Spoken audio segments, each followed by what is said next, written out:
Welcome back to the channel, everybody. Spring is here, and that means spring field work.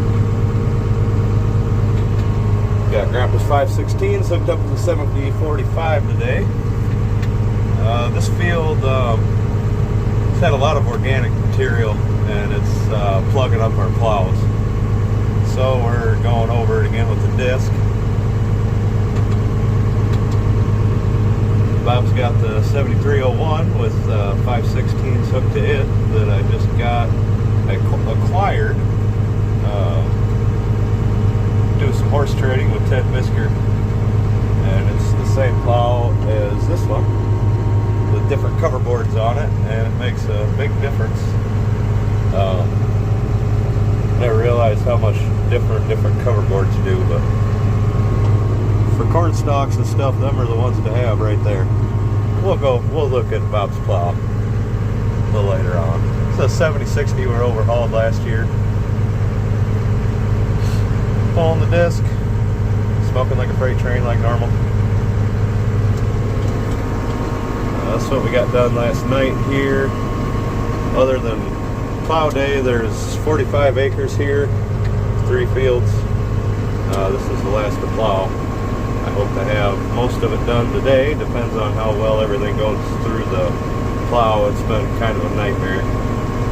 This section took us twice as long as it should have. And I think that's about all I got. I'm sitting here waiting for the engine to get to operating temp before I start working the hell out of it. This ground, it's got sections, it pulls pretty hard. But all in all, it's getting pretty mellow from the first year that I plowed it up from no-till. It was cement, come up in chunks, and very compacted soil. Now, as you see, it's kind of falling apart as it's getting plowed up. It's nice. It's getting better every year. Wish I could have got a cover crop on it last year, but I didn't. So after the soybeans this year, though, we'll get a nice cover crop on it. I'll plant them a little bit thicker so that we get some good coverage and good green manure next year. I'm going to get going. I'll get you guys some footage here from the cab, and a little later on, once Bob's plowing, I'll get some footage of him plowing. He decided not to put front end weights on his tractor, which isn't a problem for 90% of the farm. And in the other field, I plowed most of the clay hill with this tractor. I've got a full rack on the front of this, but I'm gonna let him play in a couple of spots here.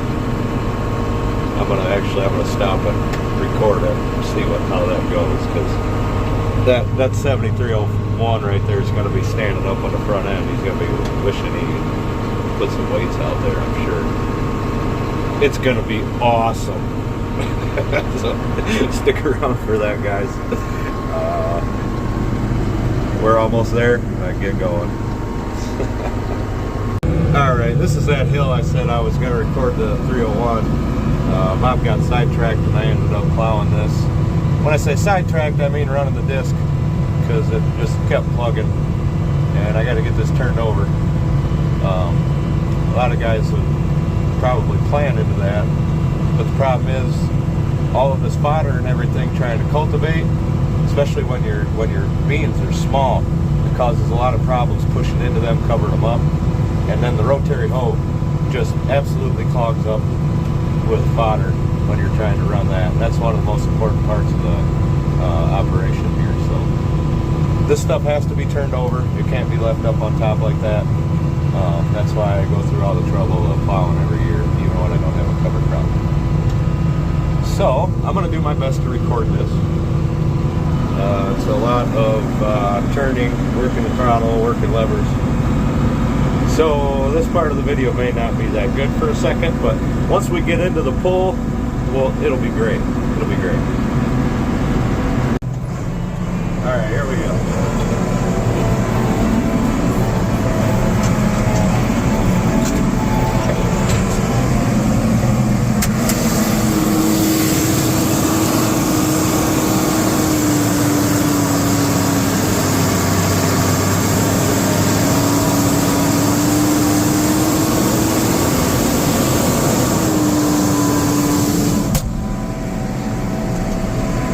was pegged.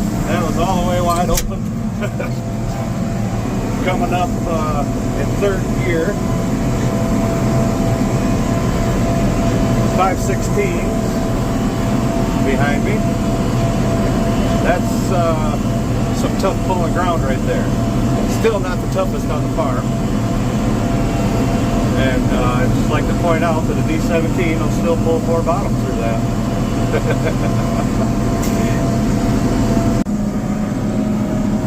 When everything is going good, plowing is definitely one of my favorite jobs.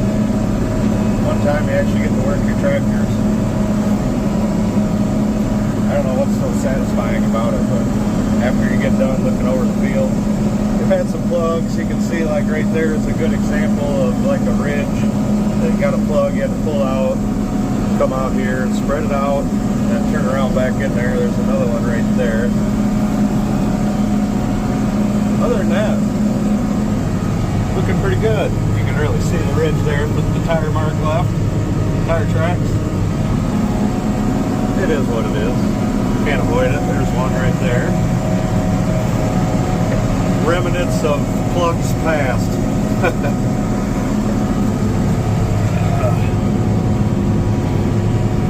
Grandpa's plow. I don't know what it is about this plow, but it always seems to do the best on the farm. The one that Bob's got is the same exact plow. Didn't do anything different in the setup, but it just doesn't quite cover. And I think a lot of that has to do with the cover boards that are on it. I didn't get a chance to show you guys yet, but I definitely will. Just won't quite cover everything. Bring you around. If you look over here, these were somewhere Bob was plowing. You can kind of see the stalk standing up a little bit more. Like right here, that was a plug, obviously.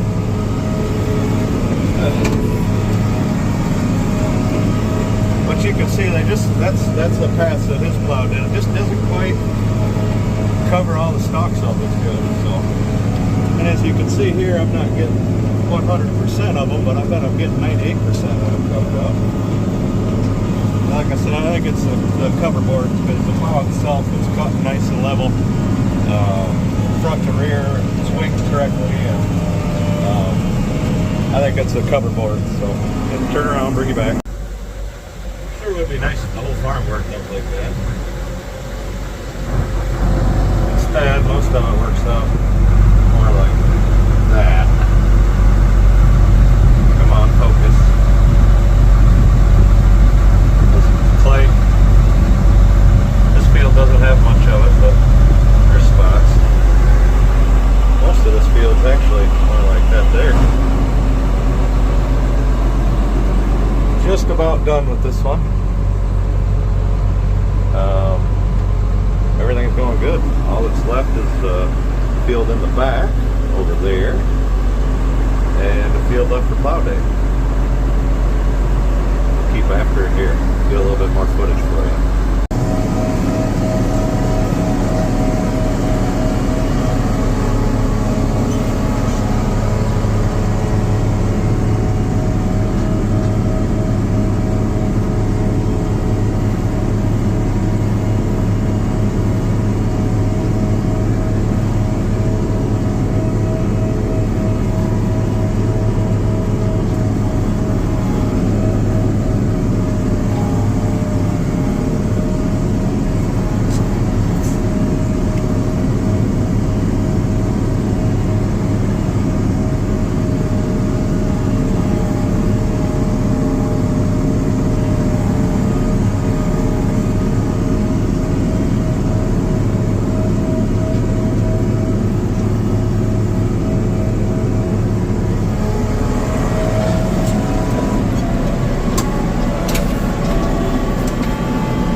Easy to do with one hand, you know.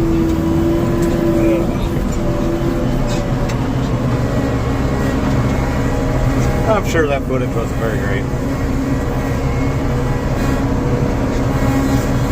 Sorry about that. We'll get some better footage outside of the tractor when Bob gets over here. Hopefully that satisfy some itching to see some plowing about that.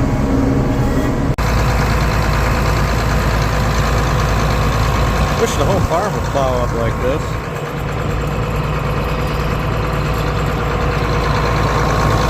Sure would be nice. But plowing heavy clay is just my favorite thing to do. So I mean, this would just be too easy. It wouldn't be enough fun, right?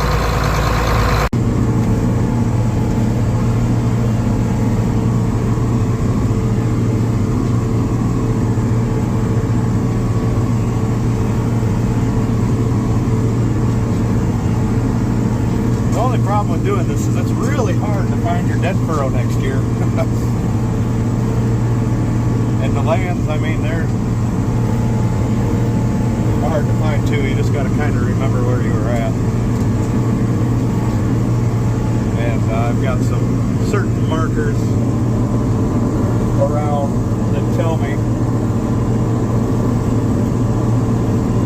oh, almost done in this field, and we'll be moving on to the last one. Makes me happy. Everything's been going pretty good. I guess that's what makes me happy. All right, here's this plow. Never got to see it going through the field. We're done plowing now, but don't worry, plow day's coming. I'll have plenty of more plowing footage than you guys seen. It'll be cooler tractors too, older tractors. But these are these cover boards. I don't really like them cover boards very much. They did not do what they were supposed to. So you can see on the rear, it was missing one when we got it. So we put one of the regular style cover boards on it. And that was the only bottom that was covering everything up at the, you know, where the two bottoms would meet, where they were rolling over. Them were launching that stuff under. You know, at 8 inches or so, these were fine. But at 6 inches, they weren't covering. And they looked to me like they would be really good for doing sod. You know, at the slow speed, they would take that sod and just lay it right over, perfectly uniform. So, but yeah, this is the plow. Another 9000 series. It's pretty much identical to Grandpa's plow, and does a pretty good job. Like I said, other than them cover boards, I think Ted rebuilt it. New land sides, shins, moldboards, and bullet blades or shares for you guys that aren't Alice guys. We get to call them bullet blades because that's what Alice called them, and it's cooler than saying shares. Got a few 100 series in here that some of you guys might not have seen. Of course, Grandpa's 190 that was bought with his plow, 190 XT Series 3. The 185 that got last middle of summer. The 190 gasser that I got last spring. And then my brother recently picked this thing up for next to nothing. Look at this little thing. That's got the 4-cylinder Perkins in there. The 170. Good running little tractor, actually. He got a good deal on it, as far as I understand. He's kind of a cheap ass, and I don't know how much he paid for it, but I know it couldn't have been much if he bought it. Let's put it that way. So I want to run this tractor on the tine leader, and you see down here, missing a cylinder there because it was leaking really bad last year. I was using it on the auger, so I just took it off and plugged it. So I'm trying to get a kit for that, and I had to come up and get serial numbers. Frankie, this is the problem with Frankie. I'm looking for a decent set of used tires for Frankie, and also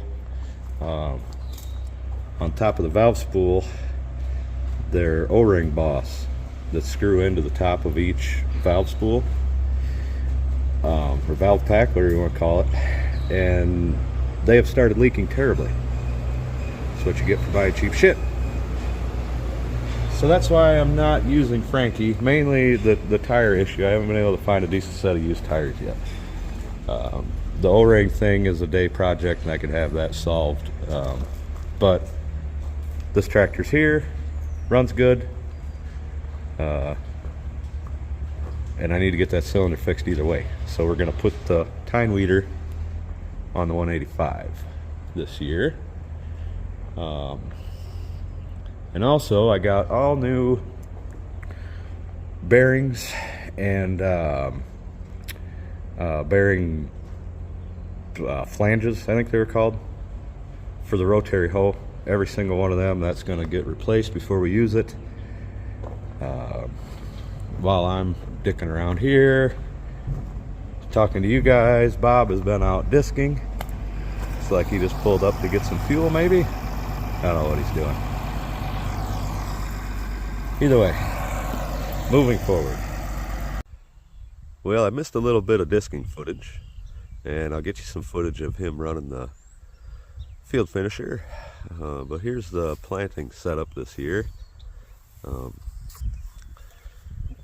Couldn't get all bags, so I had to get 3 of them big totes there.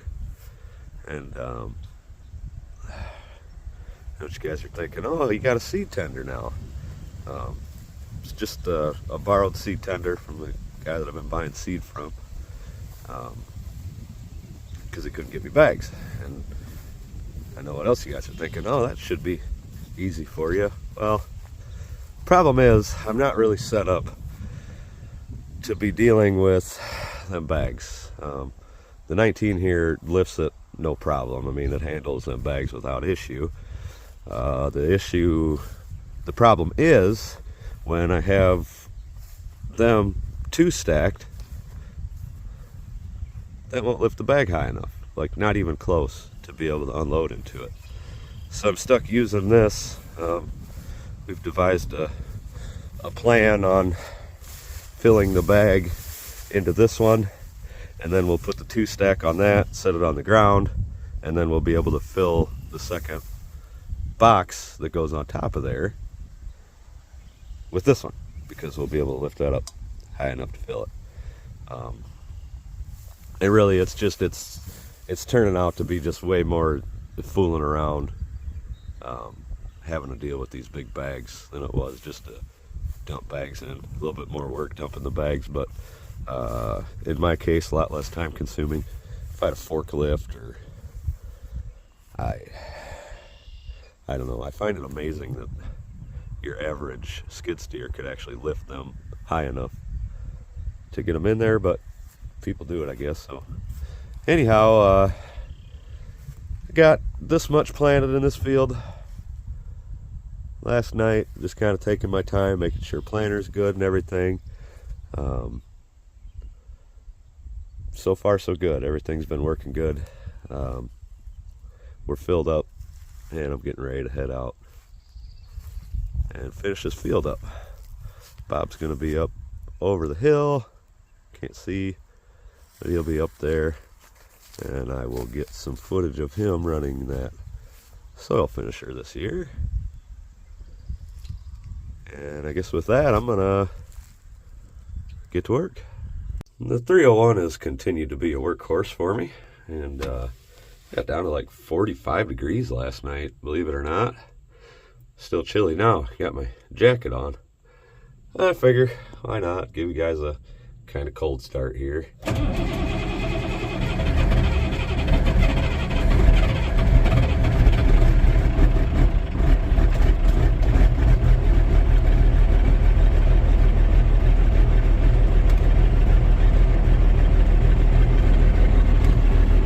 There it is, how exciting.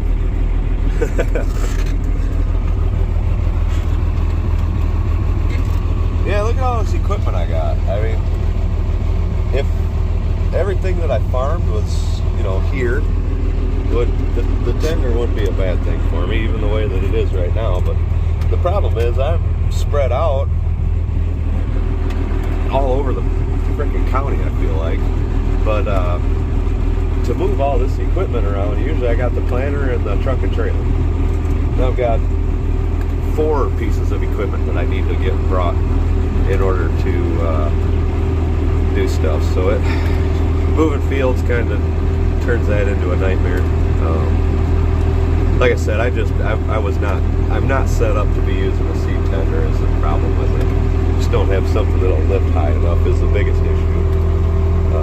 And then my cart there isn't, you know, it's fine with that one box on there, and would be fine to set the other one on it.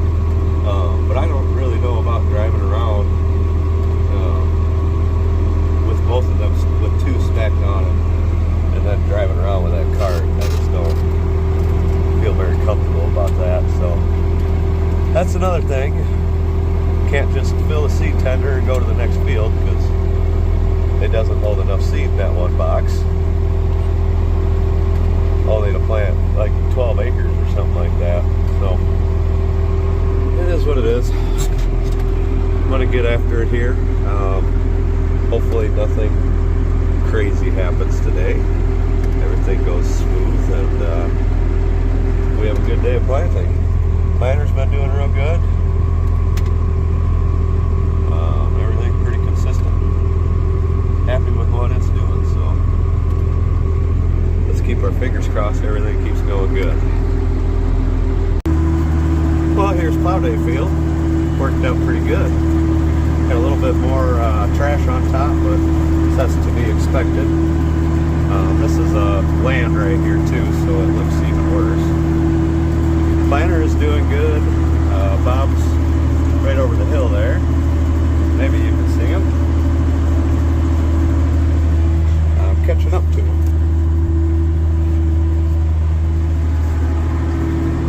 Everything's going good here. I'm gonna get some footage of that thing rolling through the field. Probably in the next field that we go to, because we'll be closer together that way.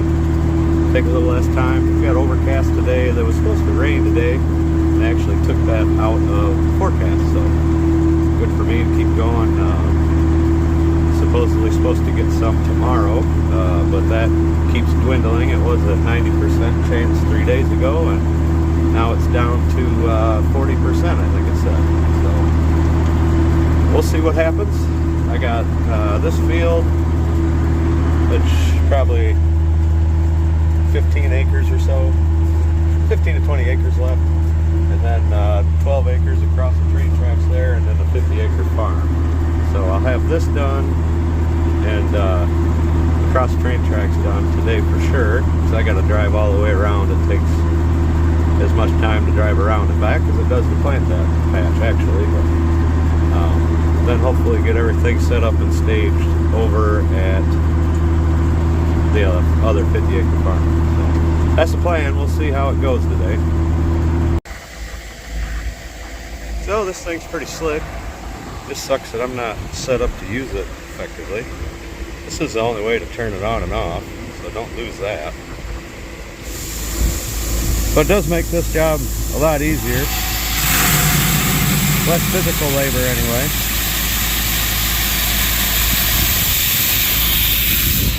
You guys get the point. You need both hands for this.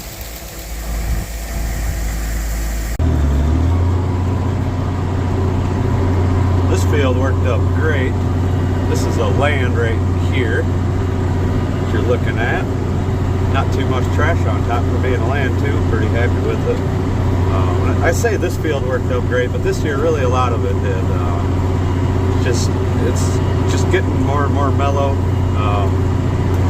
A lot of people talk about the hard pan that you create with the plow, but you don't understand what the rye does.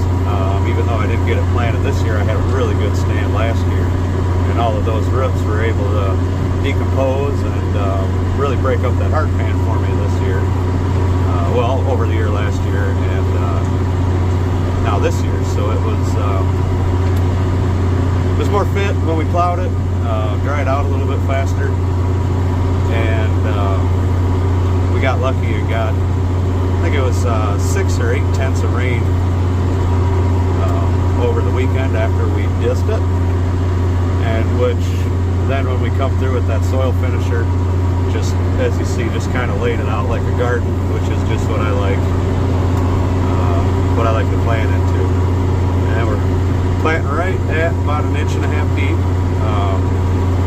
That's always debatable on where you want to plant to, but that's where I find to have the best stand after I do the pre-emergent passes with what used to be just the rotary hoe. If you plant them shallower, like 3/4 of an inch or so, you lose about, I can't remember the exact numbers, but it was like 5,000 population per acre in the side-by-sides where I tested planting a little bit deeper. And you got, I mean, the same day they're up out of the ground essentially. It's not, there's really not that much of a difference as you would think. But yeah, that in a dry year, that gets me down into the moisture all the time. And then it does really good for not plucking it out when you're going through the rotary hoe and now the finger weeder that I got. And then even when it's up and you're going over it with that equipment, you know, your roots and your seeds are deeper and you just pluck less out with your cultivation, I've noticed. So that's why I plant that deep. I've had some people criticize it in the past, but it's just what works out for me. Like I said, a couple of years I did some side-by-side tests at different depths, and that was what worked out the best to have the best population after my cultivation. So, and at the end of the year, obviously. So this is a hard clay hill. You can see it. It's a little clumpy, but honestly, as wet as it discs or plows up, I'm happy with it. The planter does a really good job at creating a really nice seed bed and getting them clumps out of the way. And the major downfall with it is you don't get as good of a job when you rotary hoe. Because you're just kind of, you might have say you got a clump of dirt this big that's got a weed growing in it, and you just grab that clump of dirt and throw it over here or over there. That weed can still be there. As to where you got a nice flat surface with not a lot of clumps, when you do that, you break the smaller clumps up and that weed is gonna die.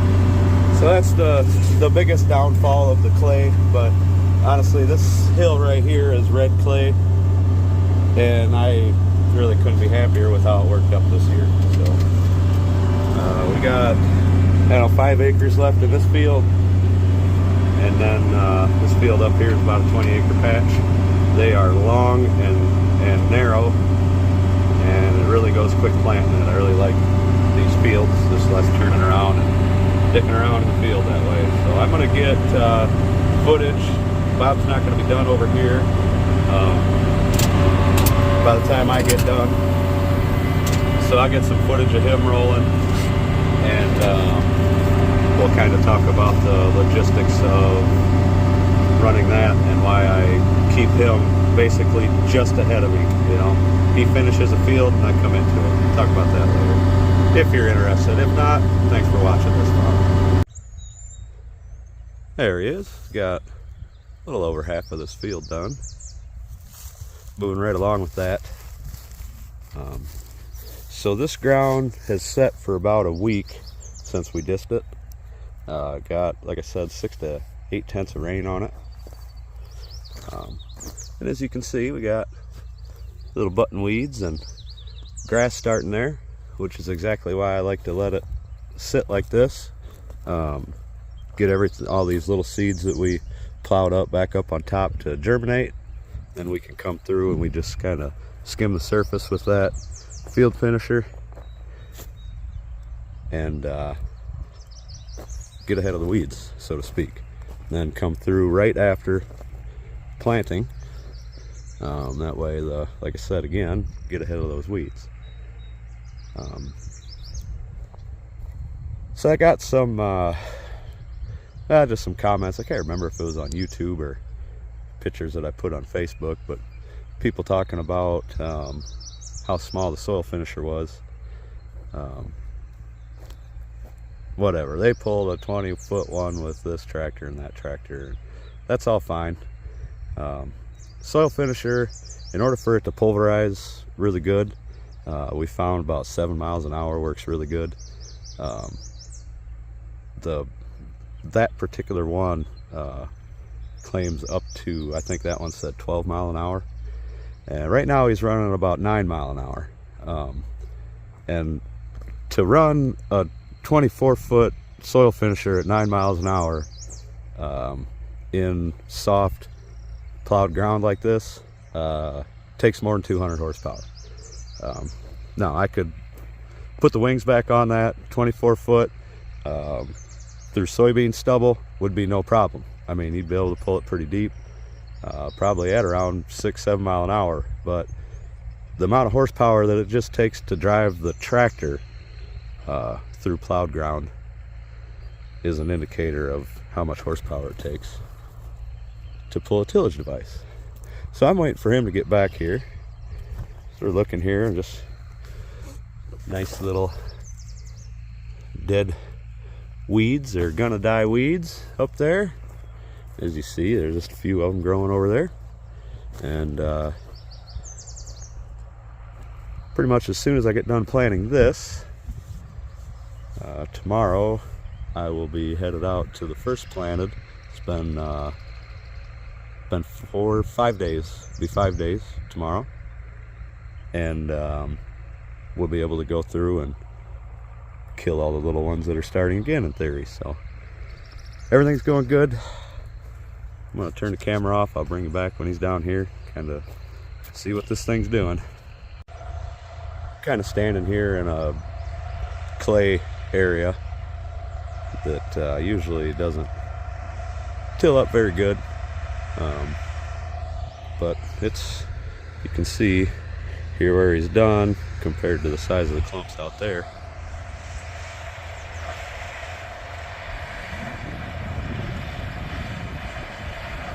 Kind of just scratching the surface, not trying to do a lot, not trying to move a lot of dirt. Like I said, just kind of kill everything right up on top.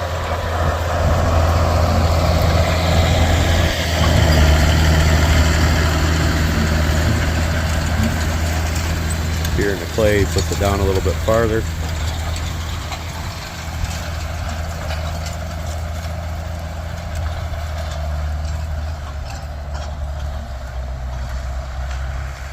For how long it is, the way I designed that back hitch on there, as you can see, you're able to turn pretty tight with it.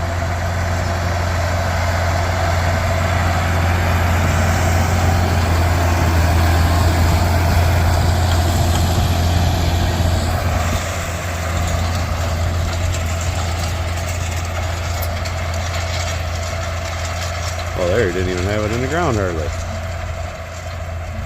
Oh, there he goes.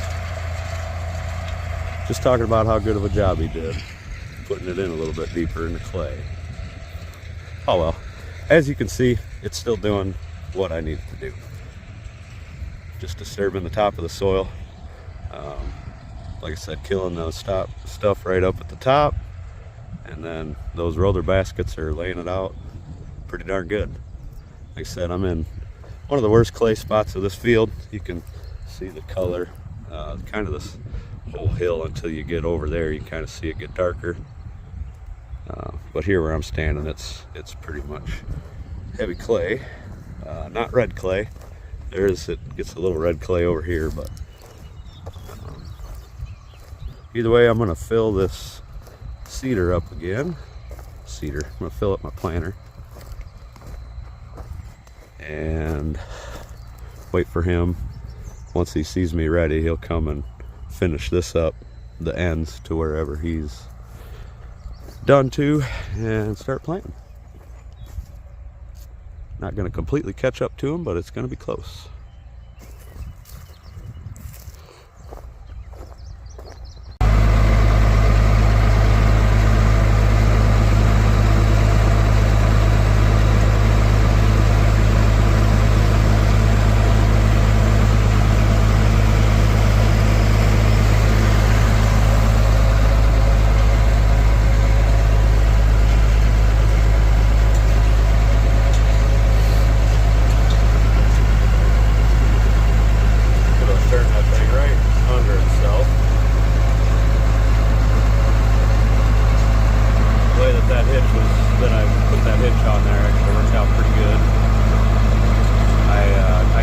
Thought into that, guys. That didn't just happen like that, actually. Believe it or not. This right here ground was some that was sod. I ripped it 2 years in a row, and it started to drain to the point now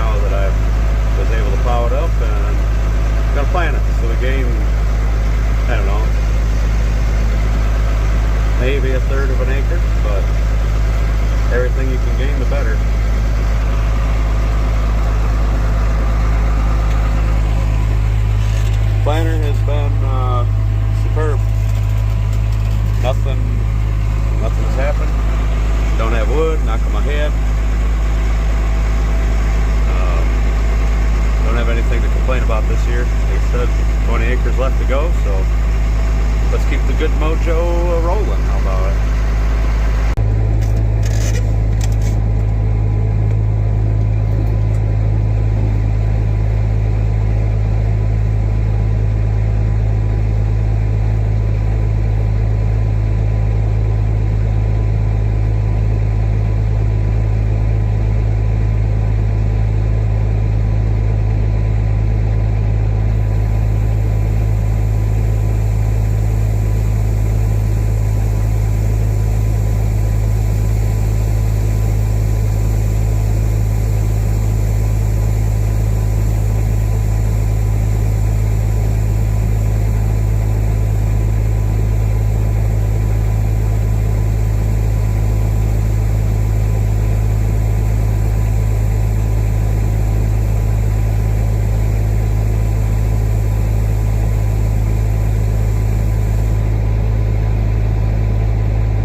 Friend here today,